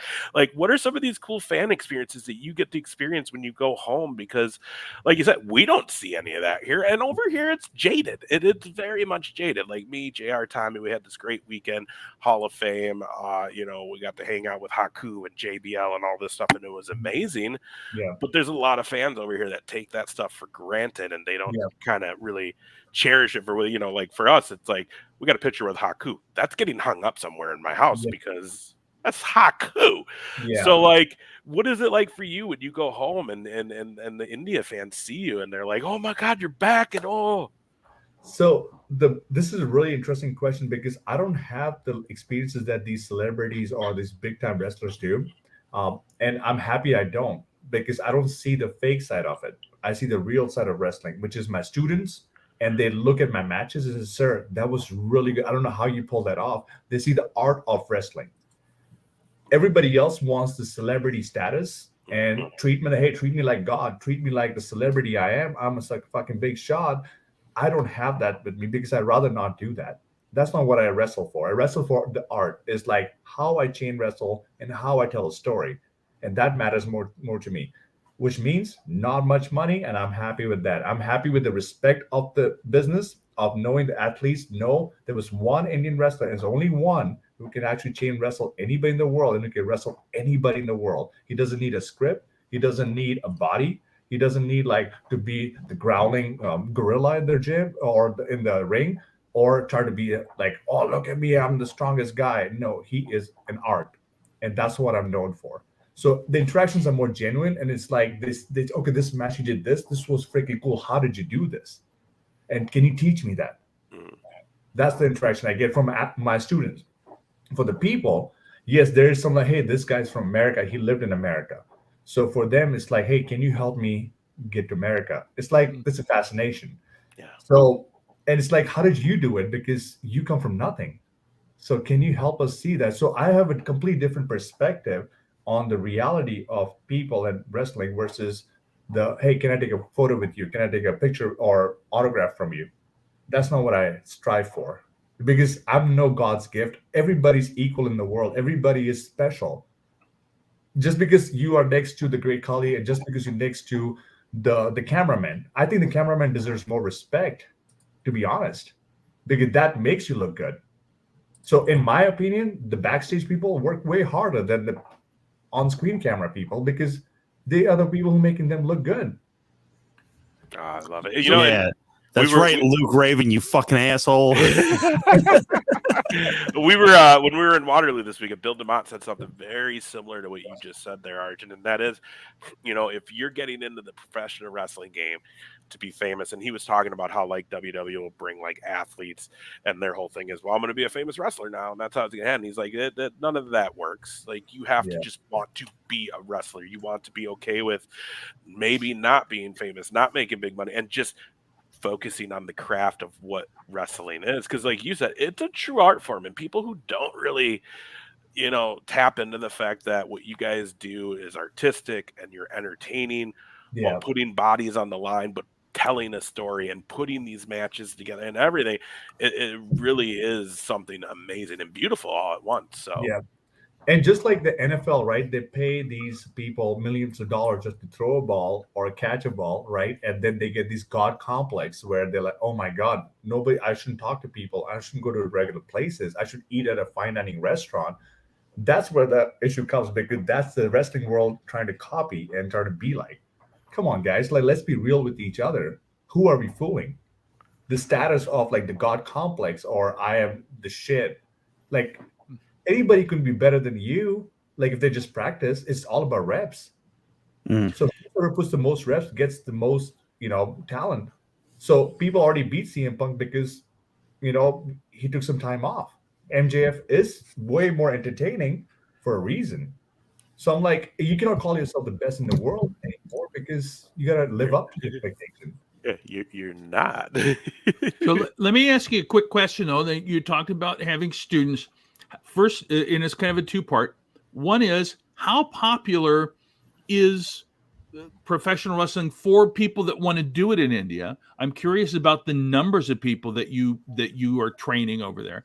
And then the other question I have is there a way that you vet those people to know that they're serious? So first thing first, I tell them is, Jared, actually, thank you so much for this question because I actually wanted to talk about that. People in India do take wrestling really seriously and they invest the whole life in them. And they expect to be signed with WWE or AEW as a top star.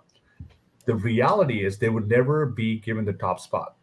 And let's just face it, but they don't know because perception is reality. That's what they're feeding them. I go in and give them the reality. And guys, here's the honest truth. 99% of people won't make it because you are trying to be the Roman Reigns of India. You're trying to be the AJ Styles of India. You're trying to do moves. You're trying to do circus, right? This is an art. It's not a circus. I think this is where we're missing the point that we are going with the flow and giving into these 16 moves on the goal. I mean, what do you call the ring post? And then one punch where Harley Race sold with one punch the whole match. So I'm like, the art is not there much anymore. So how many people can do circus? You tell me. How many times do you go to circus and watch it and say, man, I want to go circus every week? No, you would not do that.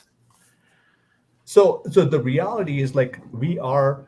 When I go to India, I'm like, guys, you might be fed bullshit. You might be told, hey, this is what looks good on TV because that's an hour of craft, editing, and photography and all this, the promos and stuff. But it's when you listen to them talking for 2 minutes straight, it's boring. But when you put slide cards or you put different pictures and stuff, it makes it more interesting, right? So TV wrestling is different than in reality. So when you actually show up there and you have to cut a 2-minute promo, you're like, so I'm going to kick your ass because I'm going to fight you because you pissed me off in the locker room. Come on, guys. Like, there is no reason to fight. Why would somebody watch you? So you got to create the reason of fighting is like two bulls are fighting. There's a reason to fight is something went wrong or somebody challenged for something because they deserve the shot, right? And certain companies, they just like, oh, I want to challenge this guy because I'm the boss's friend. Right? I will take this title because I've been in the line for long. Just because you're in the line doesn't mean shit. Right? Just like Denzel Washington said, doing a lot doesn't mean you're getting a lot done. I can do more in 2 minutes than people can do in 20 years. But who am I to speak, right? I don't have a contract. Yeah. Well, let me ask you this too. With the trading students over there, what is typically like? How does that go? We were talking about like Bill DeMott was talking about this weekend. He didn't touch the ring for what was it? His first 6 weeks before he was even in the ring to train. We talk about old school where New Japan. They beat you up for 2 weeks to see if you even come back before they teach you anything wrestling. Like, so what is that like for you nowadays? So I do exactly what I did at Dudley's. So for 4 weeks, we did not get to touch the ring at Dudley's unless we did a couple of drills outside the ring to show that we can have balance. I failed to jump the first time I did a hip toss. So they kicked me out of the ring for 3 months until I do all the other drills that can meet the standards of the ring performer. And today people just walk in the ring and take a flip bump and just flop and still get a match. So it's a slap in my face and slap in other people's faces, walk through these, ropes to earn the spot. And in Dudley's, you never got this royal treatment. You never got this God's gift treatment that, hey, you are a different character. You're 6 feet 8 inches tall. You should get a match. You should get a title. No, everybody had to go through the same drills. And that's where I miss it. I don't see that anymore. Yeah. So it's hard because the new generation is a softer generation. Sorry to say that, but it's just like, hey, you pissed me off. You made me mad because you're not emotional. You're not sensitive about my feelings because I want to wrestle. Well, it's not a tough man sport anymore. Let's just be honest. So when I go to India, I am teaching those ethics. I'm teaching those locker room etiquettes and showing them that, hey, you are holding somebody above your head. You better have the strength to hold the person and actually perform a full 10-minute match. Not, we don't do squash matches because nobody in the history of wrestling besides Goldberg has succeeded in a squash match. So that bullshit about squash matches. Let's put this guy in a 2-minute squash match and let's build him up. That's a fucking lie right there. Because all those guys have fucking failed. Everybody who did squash matches, not a single person has succeeded. True, 100%. So history repeats itself, and they still don't learn. So am I the one who's speaking the truth, or they are lying to themselves? Oh man, I love this because you're 100% right. Like that whole just the training process and the respect and the telling the story, all that it is gone. We had the chance to actually get to see and talk a little bit to Mr. Devon Dudley this weekend. So, Wow. yeah, he was at Hall of Fame weekend, so that was very cool to see him there. Um, you know what was some good advice you've gotten from the Dudleys when you were out of that school? Were they there much too? Like I know sometimes, like I know Rollins has his school, but he's not there a lot. But Bubba wasn't there much, and I'll be honest, he was only there for advanced school. Devon was there every time. I love Devon because he taught me everything that I know about wrestling, and to a point, um, he just loved working with me, and we just had a good chemistry. Every time he's in town, we would meet for drinks or something, and I call him dad, and I call his sons my sons because we have a good connection. But I'm not trying to like brag that hey, I know these people, but it's just family to me. So yeah, Right. oh, 100%. I completely understand that. But Yeah, JR, going back to your topic is like when I go back to India, it's all about teaching them the reality of wrestling because it's an art. And I don't want them to get the misconception and spend 16, 17 years of their life and making bare minimum and hoping somebody would call them for a wrestling show and give them a basic opportunity. Like that's not fair to people to lie to them and hold them back. So I just say, hey, if you're not making your time, if you know your family's suffering, make the right decision and make the right call because wrestling is not everything.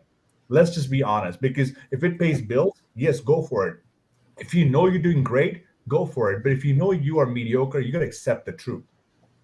Mm. So for me, like I was a mediocre for a long time, and I still am. I would say I'm right above mediocrity on a wrestling level, but I'm not the greatest. But in India, on a mic, and what I've done, I think I'm the greatest performer out there. Not the wrestler, but the greatest performer who knows the business well and who can present the business better than anybody else. I just say it's exactly like comedy, except the mediocre comedians don't leave because there's no physicality to it. Yeah, because people buy people. There's audience for everything. There's people who buy bullshit. People who buy quality. You can make 20 movies a year and make basic money, or you make one great movie and call it art, and people can talk about it for years. It becomes a classic. It's up to you. I love it. Let me ask you this, Arjun. I don't think we asked you this last time, but I mean, just because of everything you've done, teaching students, personal training, you've been climbing your way up in the wrestling world, finding your own. Is running either like keep teaching or like maybe running your own promotion stateside or teaching stateside? Is that stuff that interests you down the line? See, I value wrestling way more than a lot of people do, but I think it's up to people how they want to pursue it. So I only invest in people if I know they will invest in me or time as well.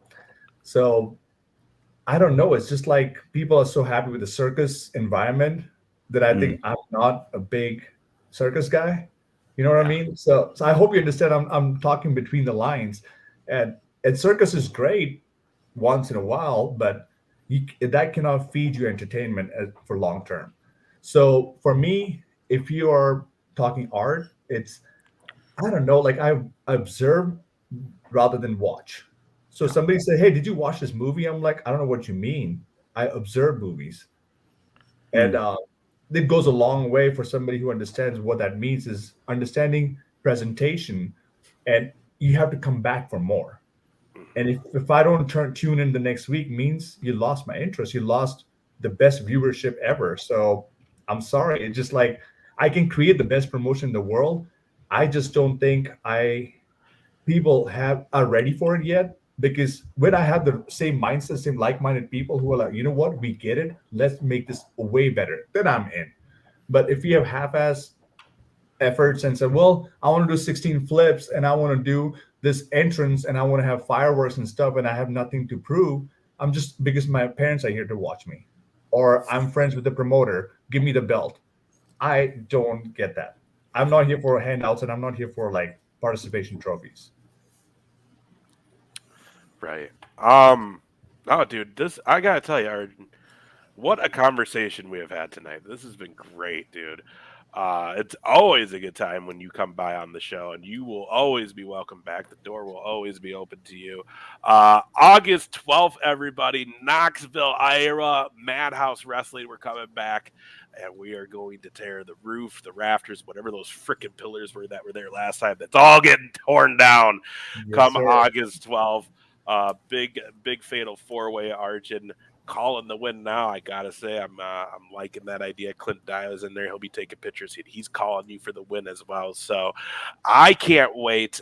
I just can't wait to see you too, and I get to hang out with you because you'll get to spend a little more time with us this time compared to the last show. So, and also I gotta say, this was a last minute deal. Everybody watching. Last minute deal. So Arjun, you are a fucking rock star for coming on here in like a day's notice because our original guest pulled out and you had just hit me up being like, I want to come back on. And I was like, we need you back on. And it just happened to be, well, hey, they canceled. So how about you do it like this week? Consummate professional right there, Arjun Singh. That's what it is, man. Professionalism. You get it. Thank you. That's what it's called, professional wrestling, because that's the art to it. So hell yeah. What do you want to promote, push, whatever? Tell everybody where they can find you, what you got going on, whatever you want to do. Man, I just know one thing, that nobody, like, I'm not special. I'm here to do my part and fulfill my purpose and give people what they deserve, is the truth and reality. Because we can lie to ourselves all day long. We can say social media presentation or social media life that we live on, or the fake life we live on. Be true to yourself and believe in your dreams and follow your dreams and go with it. Because don't let anybody tell you that, hey, because just because you don't fit that profile or don't fit that stereotype, you shouldn't do this. Push through it and keep going forward. And I think that's the only thing I want to promote is be honest to yourself and be human. There it is. Arjun Singh, everybody. Find him online. Again, August 12th. We're going to be hanging out with him. We're going to watch him kick some ass. I don't remember who was in the match. What did you say? Who's in the match, Tommy? Ethan Everhart. Ethan Everhart. Sorry. Which we already know. Nasty Nick Nolan and Nick Nolan. And Conan Lycan. Yes. Yeah, all right. So it's going to be a hell of a match, that's for sure. There's a lot of styles. We got 4 studs in the ring that night battling out for that Grand Prix Extreme. So I can't wait. Yeah, thank you again. I just can't thank you enough, Arjun, for coming by, brother. Man, it's always a good time having you guys and being part of the show. I appreciate you guys. Hell yeah. I was going to say, we love having you with us, and the positivity is absolutely fantastic. Hell yeah. And the three of us idiots need that kind of positivity sometimes from what we do. Yeah, for sure. Let's JR, you got that pretty graphic for what's up next? Oh, yes, I do. Hold on, stand by. Sorry. Coming soon to the 2 Count. Guys, we're getting into the go-home week for SummerSlam. Now, that means next week, Tuesday night, our good friend Whitney McAllister is going to come by, grace us with her beauty and her thoughts on what's going to go down at SummerSlam. She'll be sitting down there by the ring, hanging out. She's got tickets. We're going to hear all about it. And then Saturday night, August 5th, a live watch-along on Twitch. Join me, Tommy, and guests as we watch SummerSlam and give you our live reactions, our thoughts, and just overall fuck around and have some fun. So that's going down. And then 2 weeks, Tuesday after that, 2 weeks from today, Nerd D will bring his presence back to the show, which is always a good time. Our brother Nerd D, he'll come by, let us know what he thought of SummerSlam. Let us know what he thought of Raw. He'll be at Raw that night. I don't know if you guys saw. you had a chance to win tickets to Monday Night Raw at the Target Center with Target Center and Nerdy and WWE. So he'll let us know how that went, and also getting ready for Madhouse Wrestling August 12th. One last shot. I can't wait. I can't wait to get in the ring and put on this great show. And it's going to be hell of a match.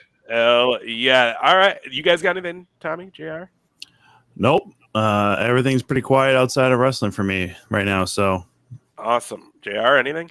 2 weeks, August 4th and 5th, I will be at the Grand Portage Casino in Grand Portage, Minnesota, which is way up on the Arrowhead. Mark Fucking Poulos and I selling will have, it's way the heck up there. But Mark Poulos and I will have 2 shows, one on Friday, one on Saturday. If you're up in that neck of the woods, you want to drive up the North Shore, it's a nice casino. It's not huge, but it's nice.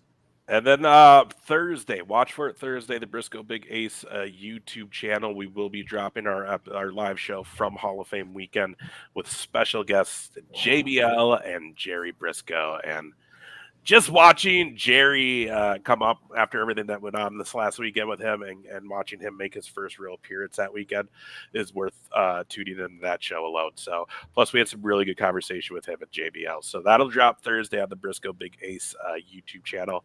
Otherwise, yeah, we'll see you here next Tuesday with our good friend Whitney. Thanks again, Arjun.